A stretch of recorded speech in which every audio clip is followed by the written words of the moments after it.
আসসালামু আলাইকুম ভিউয়ার্স, কেমন আছেন আপনারা? আশা করছি সবাই অনেক ভালো আছেন। আমরা জানি আমাদের ফোনে বা মেমোরিতে ভাইরাস প্রবেশ করলে ভাইরাসগুলো হাইড হয়ে থাকে এবং হাইড হয়ে থেকে আমাদের ফোনের ক্ষতি করে এবং মেমোরির ক্ষতি করে। এছাড়াও আমাদের মেমোরির বিভিন্ন ফাইল অটোমেটিক ডিলিট করে দেয় বা নষ্ট করে দেয়। তো আমি আপনাদেরকে দেখতে পাচ্ছেন আপনারা এখানে এরকম আপনাদের সিস্টেম হয়ে যায়, কোনো ভিডিও বা কোনো পিকচার কোনো ফাইল এরকম সিস্টেম হয়ে আপনাদের ফাইলগুলো অটোমেটিক নষ্ট হয়ে যায়। আপনারা জানেন ভাইরাস কতটা ক্ষতিকর। তো আপনাদের ফোনের ভাইরাস বা মেমোরির ভাইরাস, মেমোরি ফরম্যাট করা ছাড়া আপনাদের মেমোরি ভাইরাস কীভাবে রিমুভ করবেন যে আপনাদেরকে দেখাবো। প্রথমে আপনারা আপনাদের ফাইল ম্যানেজারে চলে যাবেন। ফাইল ম্যানেজারে গিয়ে আপনারা থ্রি ডট মেনুতে ক্লিক করবেন। তারপর আপনারা সেটিংসে ক্লিক করবেন। সেটিংসে ক্লিক করার পর এখানে দেখতে পাচ্ছেন শো হাইডেন সিস্টেম ফাইলস, এখানে ক্লিক করে দিবেন। এখন আপনারা ব্যাকে চলে আসবেন। এখন আপনারা আপনাদের ফোনের বা মেমোরির ভাইরাস দূর করতে চাইলে আপনারা ক্লিক করবেন। তো আমি প্রথমে এসডি কার্ডে ক্লিক করলাম। তো এখানে দেখতে পাচ্ছেন ভাইরাস সিস্টেম ফাইলস চলে এসেছে।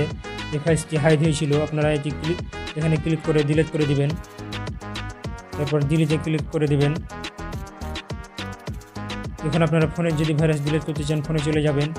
ঠিক একইভাবে আপনারা হাইড ফাইলগুলো ডিলিট করে দিবেন, সবগুলো মার্ক করে ডিলিট করে দিবেন।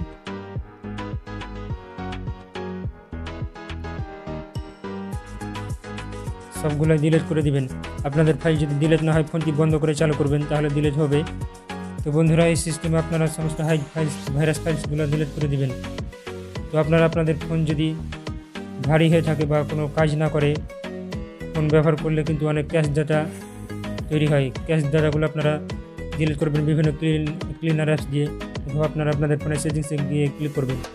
তো আমি এই নিয়ে আপনাদের একটি ভিডিও নিয়ে আসবো কীভাবে আপনাদের ফোনটি হালকা রাখবেন এবং ভাইরাস মুক্ত রাখবেন, ক্লিন রাখবেন, পরবর্তীতে ভিডিও নিয়ে আসবো। এছাড়াও আপনারা অ্যান্ড্রয়েড ফোন সম্পর্কে নতুন কিছু জানতে বা শিখতে চাইলে অবশ্যই কমেন্ট করে জানাবেন এবং চ্যানেলটি সাবস্ক্রাইব করে বেল আইকনে ক্লিক করে অল সিলেক্ট করে রাখবেন পরবর্তী নতুন নতুন ভিডিওগুলো সবার আগে দেখার জন্য। তো কথা হবে পরবর্তী অন্য কোনো ভিডিওতে। আজকের মতো এখানে শেষ করছি। সবাই সুস্থ থাকবেন, ভালো থাকবেন। আল্লাহ হাফেজ।